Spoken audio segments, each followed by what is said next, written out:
Hello, Danny Gilmore, week 7 video journal. This week I had a patient that had clear symptoms of bipolar disorder. And interestingly, she was 25.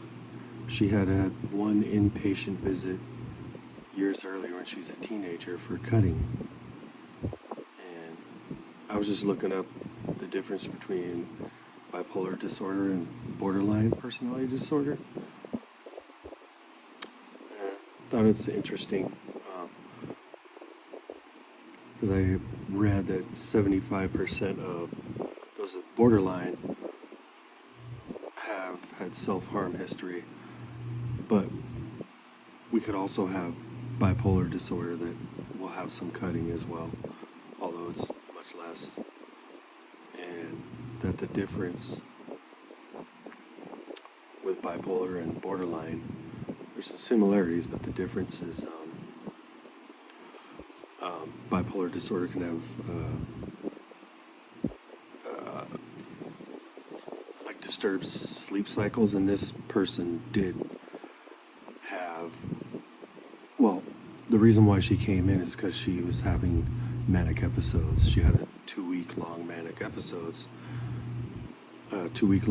episode where she was not sleeping, and this was new to her. She had had these episodes before, but they were happening much less, so I guess we differentiate between the hypomania, bipolar 1 and bipolar 2. So I just think it's just interesting how we have to kind of suss out different intricate details and kind of follow them for a while to find out exactly what we're dealing with, because this looked like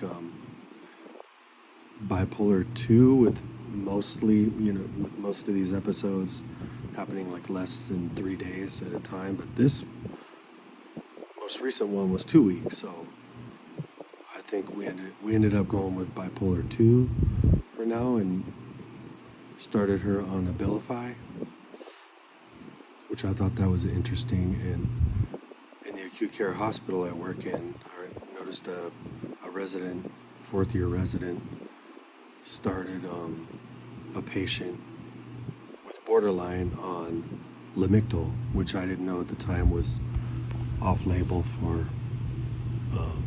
borderline.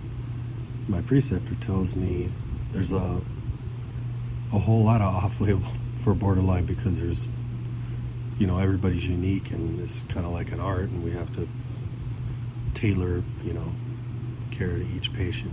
Anyway, I'm rambling on. I'm past 3 minutes, so I just thought that was an interesting case, and I know I have a lot to learn about medication management, and I want to talk more about it, but don't really have much more time. Thank you.